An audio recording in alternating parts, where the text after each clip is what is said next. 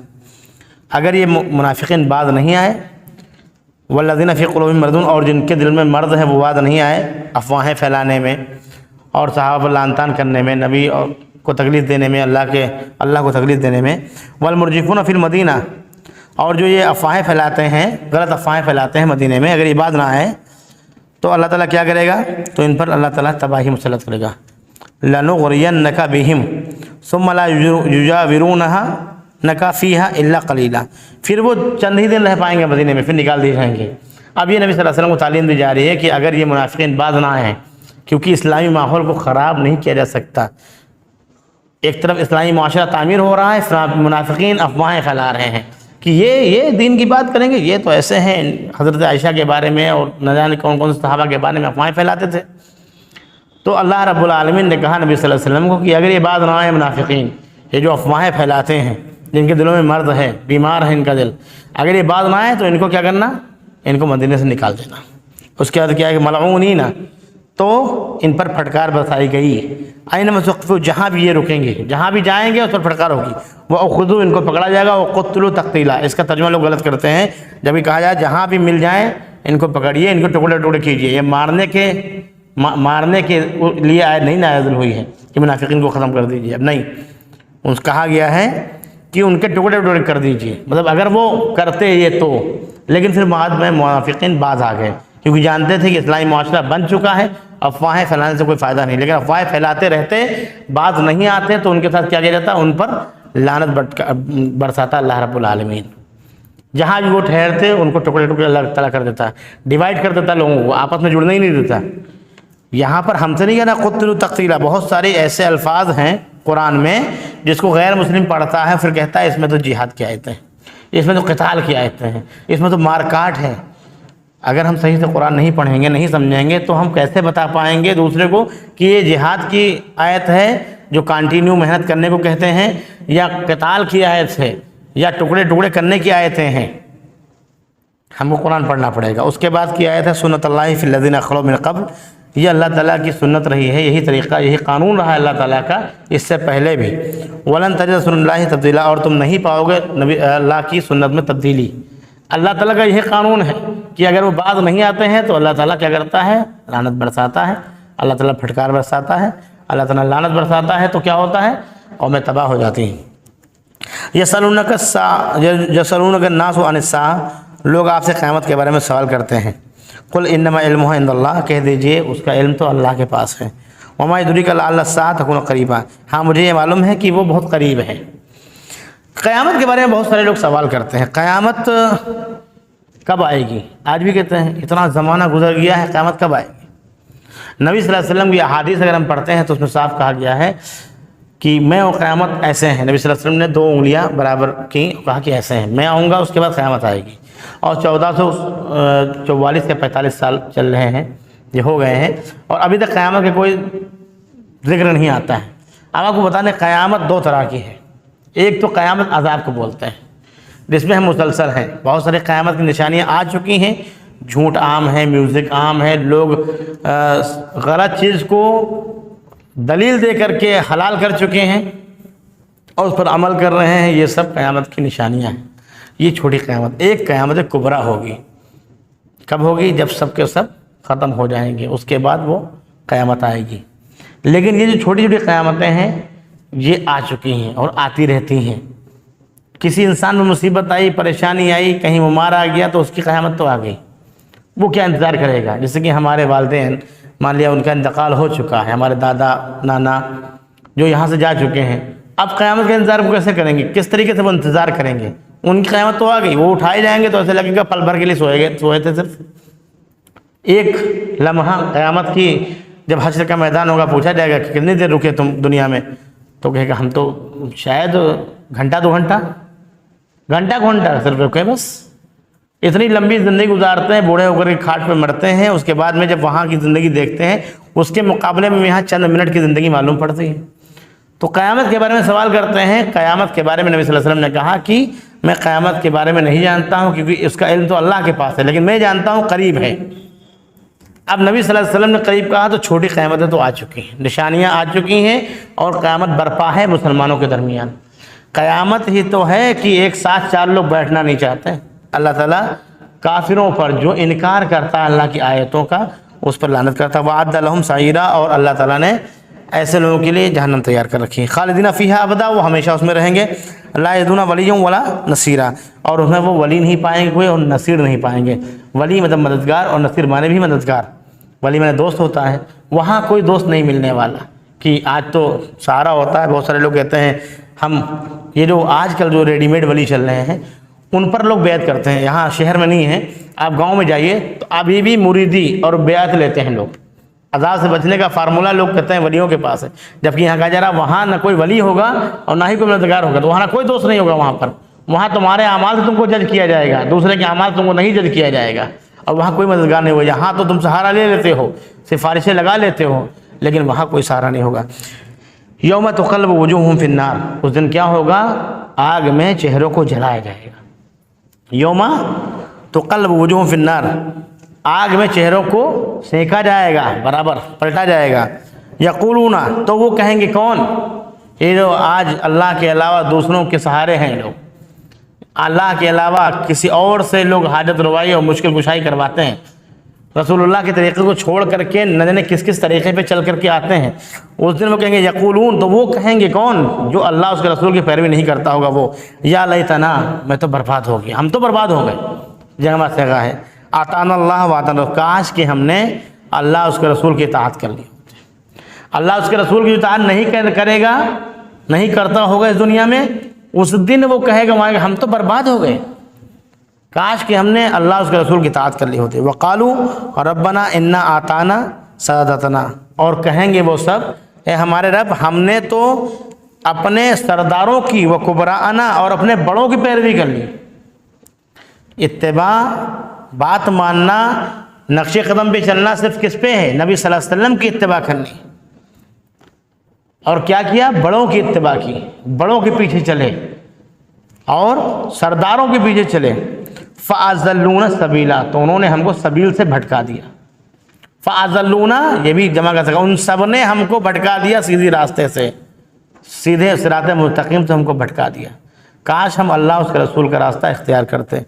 ربنا، اب یہ دعا کریں گے وہاں پر کون؟ جو بھٹک چکے ہیں۔ ربنا آتیہم ضعفین من العذاب، اے ہمارے رب ان کو دینا، آتیہم ان کو دینا، ضعفین، جتنا ہم کو عذاب دیا ہے ہم سے ڈبل عذاب دینا۔ ان کی وجہ سے گمراہ ہوئے نا، تو جتنا ہم کو ملا ہے ہم چاہتے ہیں، ہماری خواہش یہ ہے ہم سے ڈبل ان کو ملے، کیونکہ ان کی وجہ سے ہم گمراہ ہوئے۔ وَلَنْهُمْ لَعْنٌ كَبِيرٌ، اور ان پر اور بڑی لعنت ان پر ڈالنا۔ یہ جو آج اللہ اس کے رسول کو چھوڑ چکے ہیں، رسول اللہ کے طریقوں کو چھوڑ چکے ہیں، کسی نے امام بنا لیے، کسی نے پیر بنا لیے، کسی نے مرشد بنا لیے، کوئی کسی ہاتھ پہ بیعت کرتا ہے، رسول اللہ کا راستہ چھوڑتا ہے، جو بھی ہے وہ اس دن قیامت کے دن جب چہرے پلٹائے جائیں گے تو اس دن خواہش ظاہر کرے گا، کاش ہم نے اللہ اس کے رسول کا راستہ اختیار کر لیا ہوتا۔ ہم نے تو اپنے بڑوں کی بات مان لی۔ بڑے آج دیکھیے بہت ساری محفلیں لگتی ہیں، بیانات ہوتے ہیں، پوری رات کے جلسے ہوتے ہیں صرف بڑوں کی تعریفیں میں، ہمارے بڑوں نے یہ کیا، ہمارے بزرگوں نے یہ کیا، بزرگوں کا دین لے کر کے آ گئے، سوائے جھوٹ کے اور کچھ نہیں بولتے ہیں۔ بڑوں کی، بزرگوں کی باتیں دین میں نہیں چلتی، دین میں قرآن و حدیث چلتا ہے، سیدھی سی بات چلتی ہے، جو قرآن میں ہے حدیث میں ہے وہ ہے دین۔ اس کے بعد یا ایھا الذین آمنوا لا تکونوا کالذین عصوا موسیٰ فبرأہ اللہ مما قالوا وکان عند اللہ وجیہا، اے ایمان والو نہ ہو جانا تم موسیٰ کی قوم کے طریقے سے، موسیٰ کے لوگوں کے طریقے سے۔ فبرأہ اللہ مما قالوا، تو اللہ نے ان کو بری کر دیا جو کچھ وہ کہتے تھے۔ موسیٰ علیہ السلام کے بارے میں افواہ پھیلا رکھی تھی۔ موسیٰ علیہ السلام بہت باحیا تھے ماشاءاللہ، اور پورا کپڑا پہنے رہتے تھے ہر وقت، لگ بھگ کبھی کسی نے ان کا جسم نہیں دیکھا۔ تو بنی اسرائیل نے افواہ پھیلائی، جیسے افواہ پھیلاتے ہیں منافقین، اس طریقے سے موسیٰ علیہ السلام کی قوم نے موسیٰ علیہ السلام کے افواہ پھیلائی، ان کے جو ہے کچھ جسم میں گڑبڑی ہے، کچھ داغ دھبا ہے، سفیدی ہے، جو آج جس کو عیب سمجھتے ہیں اس کو اس ٹائم بھی عیب سمجھتے تھے کہ ان کے جسم میں کوئی بیماری، اسی لیے ہمیشہ ڈھکے رہتے ہیں، ہمیشہ پہنے رہتے ہیں۔ پھر اللہ رب العالمین نے، وہ حدیث میں ہے، ذکر ہے کہ نبی حضرت موسیٰ علیہ السلام ایک بار نہانے گئے تو پتھر پہ کپڑا رکھ دیا، پتھر چلا گیا۔ کیا کہتے ہیں؟ اللہ تعالیٰ کسی سے بھی کام لے سکتا ہے۔ اللہ تعالیٰ اپنے انبیاء کی، صلحاء کی اور جو نیک لوگ ہوتے ہیں، جو داعی ہوتے ہیں، اس کی حفاظت کرتا ہے۔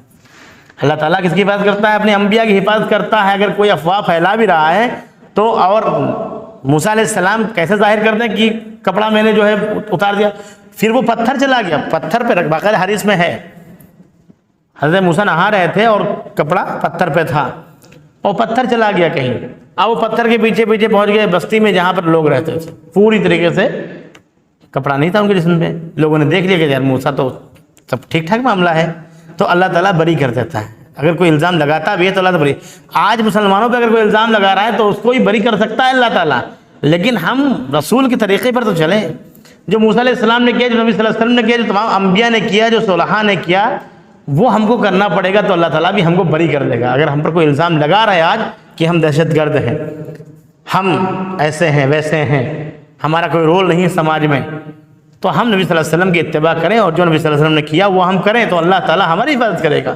اللہ تعالیٰ دائیوں کی ہمیشہ حفاظت کرتا ہے۔ سورہ کہف پڑھی آپ، ہر جمعے کو پڑھی جاتی ہے، بڑی فضیلت ہے اس کی۔ اس میں چند نوجوان تھے، وہ بادشاہ سے ٹکرا گئے کہ تم نہیں میرے رب ہو سکتے ہو، تم میرے پالانہار تھوڑی نہیں، میرا رب تو وہ ہے جو زمین و آسمان کا خالق ہے۔ اور اس کے بعد اللہ تعالیٰ نے ان کو جو ہے راہ دکھائی کہ تم غار میں چلے جاؤ، غار میں چلے گئے۔ وہ بادشاہ جو بہت ظلم کرتا تھا وہ مٹا، اس کی اولاد مٹی، اس کی اولاد مٹی، 300 سے بھی زیادہ سال وہ اس غار میں سوتے رہے۔ اللہ تعالیٰ نے ان کی حفاظت کی اور بادشاہ کو ختم کیا، اس کی نسل کو ختم کیا۔ اس کے بعد جب اچھے لوگ پیدا ہو گئے تب اللہ رب العالمین نے ان کو جگایا، اور وہ جب اٹھے تو سوچتے ہیں کہ وہی معاملہ چل رہا ہوگا، جیسے قیامت کے معاملے میں بتایا میں نے بھی کہ حشر کے معاملے میں کیا ہوگا، یہی جو بزرگ ہمارے جو 100 500 1000 سالوں سے لیٹے ہوئے ہیں، ان سے پوچھا جائے گا، ہم جب ابھی انتقال فرما جائیں گے تو اٹھائے جائیں گے تو یہ پوچھے ابھی تو سوئے تھے ہم۔ سورہ کہف میں بھی ان سے پوچھا کہ کتنی دیر سوئے، کہا کہ بس میرے خیال سے ظہر میں آئے تھے، عصر کا وقت ہو رہا ہے، یا ابھی بس مغرب کا ہوا ہوگا۔ تو کہا ایک آدمی کو جاؤ بھیجو کھانا لے کر کے آئے، بھوک لگ رہی ہے۔ جب تک آدمی سوتا ہے وہ ضرورت نہیں پڑتی ہے، لیکن جب جگتا ہے تو اس کو معاش کی اور پیٹ کی ضرورت پڑتی ہے، کھانے کی ضرورت پڑتی ہے۔ بھیجا اس کو، پورا واقعہ ہے، آپ پڑھ لیجیے سورہ کہف میں۔ پھر وہاں گیا تو پتہ چلا کہ وہ تو نوٹیں بند ہو چکی ہیں، وہ بادشاہ چلا چکا، دوسرے سکے چل رہے ہیں۔ وہ کہہ رہے تم تو 400 سال بعد آئے ہو بھائی، یہ سکہ چلتا ہی نہیں ہے۔ تو وہ گھبرایا کہ کیا بات ہے، تب بات کھلی پوری، تب پورا واقعہ بتایا، لوگوں نے ان کی مسجد بنوا دی اسی جگہ پر۔ تو اللہ تعالیٰ حفاظت کرتا ہے۔ کہنے کا مطلب یہ ہے کہ اللہ تعالیٰ اپنے بندوں کی، جیسے موسیٰ علیہ السلام کی حفاظت کی، اور وکان عند اللہ وجیہ، اللہ تعالیٰ جو ہے کہتا ہے اللہ کے نزدیک وہ باعزت ہے، جو باعزت ہوتا ہے اس کو اللہ تعالیٰ بے عزت نہیں ہونے دیتا ہے، اللہ تعالیٰ حفاظت کرتا ہے۔ پتھر سے کام لے لیا اللہ تعالیٰ نے، غار میں چھپ گئے، غار سے پتھر سے کام لیتا ہے اللہ تعالیٰ، جس کو لوگ پوچھتے ہیں، اور ہو سکتا ہے یہی دلیلیں ہوں جن کی وجہ سے ہی پوچھتے ہوں۔ ابھی ایک آیت اور آئے گی ان کے بارے میں، بس ختم ہونے والا ہے انشاءاللہ۔ یا ایھا الذین آمنوا اتقوا اللہ وقولوا قولا سدیدا، یہ ہر خطبے میں نبی صلی اللہ علیہ وسلم پڑھتے تھے، 2 آیتیں، اس میں سے ایک یہ ابھی آیتیں ہیں۔ یا ایھا الذین آمنوا اتقوا اللہ، اے ایمان والو اللہ سے ڈرو، وقولوا قولا سدیدا، صاف صاف بات کہہ دیا کرو، تمہاری بات میں کوئی چیز پوشیدہ نہیں ہونی چاہیے، بالکل کلیئر بات کیا کرو، جھوٹ کا بھی شائبہ نہیں ہونا چاہیے، کوئی چیز چھپی بھی نہ ہو، بالکل کلیئر سب کچھ صاف صاف بتا دو۔ یصلح لکم اعمالکم، فائدہ کیا ہوگا صاف بات کرنے سے؟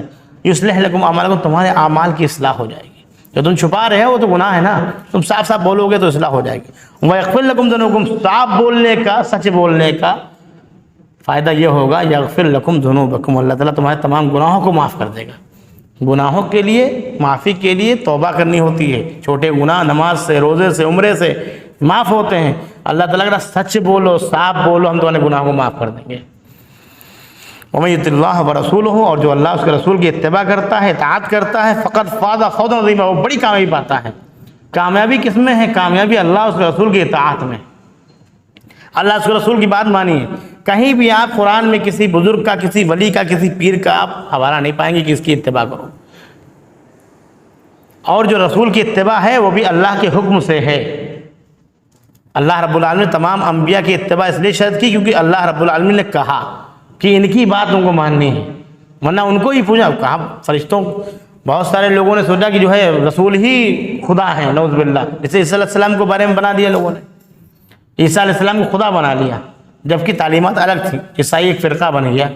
ایسے ہی موسیٰ علیہ السلام کا معاملہ تھا، اسلام لے کر کے آئے، یہودی ایک فرقہ بن گیا۔ ایسے ہی اسلام کے ٹکڑے ٹکڑے کر کر کے لوگوں نے اپنے اپنے مذہب، اپنے اپنے فرقے، اپنے اپنے مسلک بنا رکھے ہیں، جبکہ مسلمان ہونا چاہیے، قرآن سنت کے ماننے والا ہونا چاہیے۔ پہچان کے طور پہ جماعت میں کوئی بھی نام رکھ سکتے ہیں آپ، لیکن آپ کی بنیاد، ہماری بنیاد صرف قرآن و سنت ہونی چاہیے۔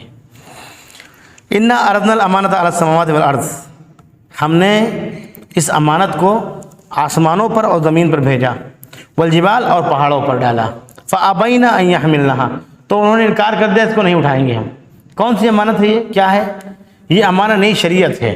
یہ جو شریعت ہماری ہے، قرآن و سنت ہے، اللہ کی عبادت ہے، اور نیکی کا حکم ہے اور برائی سے روکنا ہے، یہ شریعت ہے پوری، ایک مکمل نظام ہے۔ اس نظام کو کس پر اللہ رب العالمین نے پیش کیا؟ تمام آسمانوں پر۔ 7 آسمان ہیں، پہلے آسمان تک ابھی لوگ نہیں پہنچے، نہ پہلے آسمان، دوسرا آسمان، تیسرا آسمان، 7 آسمان کے اوپر اللہ رب العالمین نے اس شریعت کو، جس کو ہم ہلکے میں لے رہے ہیں، اس کو پیش کیا، اور تمام زمینوں پر پیش کیا، اور تمام پہاڑوں پر پیش کیا۔ فابین ان یحملنھا، اس کو اٹھانے سے، اس کو لینے سے انہوں نے انکار کر دیا۔ واشفقنا منہا، اور اس سے ڈر گئے۔ وحملھا الانسان، اس انسان کے سامنے پیش کیا گیا، فوراً لے لیا اس نے۔ وحملھا الانسان، انسان نے لے لیا۔ انہ کان ظلوما جہولا، بے شک انسان جو ہے کیا ہے؟ ظالم بھی ہے اور جاہل بھی ہے۔ ظالم کیوں ہے، جاہل کیوں ہے؟ تمام چیزوں کو، تمام شریعت کو جب پیش کیا گیا ان ساری چیزوں پر، تو اس کے فائدے و نقصان بتائے گئے کہ شریعت پہ عمل کرو گے تو یہ انعامات ملیں گے تم کو، اور اگر تم شریعت پہ عمل نہیں کرو گے تو یہ نقصان ہوں گے۔ تو یہ تو ڈر گئے سب۔ انسان نے فضیلت دیکھی، نقصان نہیں دیکھا۔ جنت دیکھی، باغات دیکھے اور ہریالی دیکھی، کہاں ٹھیک ہے، جلد باز ہے نا انسان جلد باز بہت ہے، اس نے فضیلت دے کر کے لے لیا۔ اب یہاں پر اللہ تعالیٰ انہ کان ظلوما جہولا، یہ ظالم ہے، کوئی نہیں لے رہا تھا، اس نے لے لیا، وہ اب عمل نہ کر کے اپنے اوپر ظلم کر رہا ہے۔ اس شریعت کو تم نے اٹھا لیا ہے جب، اور کیا ہے؟ ایک اللہ کی عبادت، شریعت کیا ہے؟ ایک اللہ کی عبادت، اس کے ساتھ شرک نہیں، نیکی کا حکم دینا، برائی سے روکنا، یہی شریعت ہے۔ اور اس میں سب نیکی کے حکم ہے، نماز، روزہ، زکوٰۃ، جتنے بھی اعمال، اخلاق، سب آتے ہیں۔ ظالم کیوں ہے انسان؟ کیونکہ وہ جلد باز ہے اور اس نے لے لیا، اور اپنے اوپر ظلم کر رہا ہے، شریعت کو لینے کے بعد بھی عمل نہیں کر رہا ہے، اس لیے اپنے اوپر ظلم کر رہا ہے۔ وہ جہولا، اور جاہل ہے۔ کیوں جاہل ہے؟ جاہل اس لیے ہے کہ کتنا نادان ہے یہ۔ جاہل اس لیے تو ہے، جب تم اس کی فضیلت جانتے ہو تو اس پر عمل کرو، جہالت کیوں کر رہے ہو اس پر نہ عمل کر کے؟ آج سماج میں کیا ہے؟ جاہلیت زیادہ ہے، جاہلیت ختم ہوگی تو اسلام آئے گا۔ تو انسان جلد باز ہے، ظلم کیا اپنے اوپر، اور جاہل بھی ہے۔ اس شریعت کو جب لے ہی لیا ہے تم نے، تمام لوگوں نے انکار کر دیا تھا، تو اس پر عمل کرنا چاہیے تم کو۔ تم سے جو وعدے کیے گئے ہیں وہ سچ ہیں، تمام قوموں کا ذکر اللہ رب العالمین نے اس لیے شریعت میں کیا کہ دیکھو انہوں نے ایسا کیا، ان کو ایسا انعام ملا، انہوں نے غلطی کی، ان کو عذاب ملا۔ یہ واقعات اسی لیے بیان کیے گئے ہیں قرآن حکیم میں کہ اس کو ہم سمجھیں، پڑھیں، سمجھیں، اس پر عمل کریں کہ دیکھو اگر ہم شریعت پر عمل نہیں کریں گے تو ایسے ایسے ہمارا نقصان ہوگا۔ لِيُعَذِّبَ اللَّهُ الْمُنَافِقِينَ وَالْمُنَافِقَاتِ، تاکہ اللہ تعالیٰ منافقین کو اور منافقات کو، جو بھی منافق مرد اور منافق عورتیں ہیں، اور مشرک مرد اور مشرک عورتیں ہیں، ان پر کیا کریں؟ ان کو اللہ تعالیٰ عذاب دے۔ وَيَتُوبُ اللَّهُ عَلَى الْمُؤْمِنِينَ، اور اللہ تعالیٰ مومن مردوں اور عورتوں کی توبہ قبول کرتا ہے۔ وَكَانَ اللَّهُ غَفُورًا رَحِيمًا، اللہ تعالیٰ توبہ قبول کرنے والا، معاف فرمانے والا اور رحم فرمانے والا، اللہ تعالیٰ ہے ہی معاف کرنے والا اور رحم فرمانے والا۔ اب تم نے کیا ہے؟ اب منافقین کی رحمت اختیار کرو، مشرکین کی رحمت اختیار کرو۔ منافقین جو کرتے ہیں، مشرکین جو کرتے ہیں، وہ شریعت نہیں ہے، شریعت تو وہ ہے جو مومنین کرتے ہیں۔ ہاں، مومن ہو کر کے تم نے غلطی کی ہے، شریعت کی تم نے پاسداری نہیں کی، شریعت کو تم نے سمجھا نہیں، شریعت تم نے اٹھا لی ہے، جان نہیں پایا ہو، تو اب پڑھو، سمجھو، عمل کرو۔ اس کے بعد منافقین سے سب سے الگ ہو جاؤ، مشرکین سب سے الگ ہو جاؤ۔ کیوں؟ کیونکہ اللہ تعالیٰ ان کو عذاب دے گا۔ اور مومن ہو اگر تم تو توبہ قبول کرتا اللہ، تو توبہ قبول کرو، توبہ کرو، اللہ تعالیٰ توبہ قبول کرے گا، اور اس کے بعد میں اللہ تعالیٰ ہے ہی معاف کرنے والا اور رحم کرنے والا، اللہ تعالیٰ تم کو وہ انعامات دے گا جن کا تم سے وعدہ کیا ہے۔ تو یہ سورہ احزاب کی چند آیات تھیں، آخری آیات، جس کو میں نے آپ کے سامنے پڑھا ہے۔ اللہ تعالیٰ سے دعا ہے کہ اللہ رب العالمین ہم سب کو قرآن و سنت پر عمل کرنے والا بنائے، آمین۔ ایک بات اور ہے کہ سورہ احزاب، اس میں جنگوں کا اور بہت ساری چیزوں کا ذکر ہے، آپ لوگ اس پہ ایک بار ضرور ترجمہ اس کا پڑھیں۔ اس میں پردے کی آیت یہ آئی ہے، اس کے پہلے دعوت کی ایک آیت ہے، کس طریقے سے نبی صلی اللہ علیہ وسلم یا کسی کے ہاں دعوت میں جایا جائے تو کیا کیا جائے۔ یہ قرآن یہ دستور عمل ہے، دستور ہے، دستور زندگی۔ اس کو پڑھ کر کے ہم اپنی زندگی میں اپلائی کریں، مطلب اپنی زندگی میں لے کر کے آئیں، تب تو یہ قرآن ہم کو فائدہ کرے گی۔ ورنہ سرسری طور پہ تو ہم رمضان میں بہت ختم کرتے ہیں قرآن، اس کو پڑھیں، سورہ احزاب کو پڑھیں، پوری قرآن کو پڑھیں، اور جو کچھ بھی ملے اس میں وہ لیں ہم۔ یہ صرف سرسری طور پہ سننے کے لیے اور یہ رسمی طور پہ نہیں ہے، اس کو عملی طور پہ لانے کی ضرورت ہے۔ وآخر دعوانا الحمد للہ رب العالمین۔ السلام علیکم ورحمۃ اللہ وبرکاتہ۔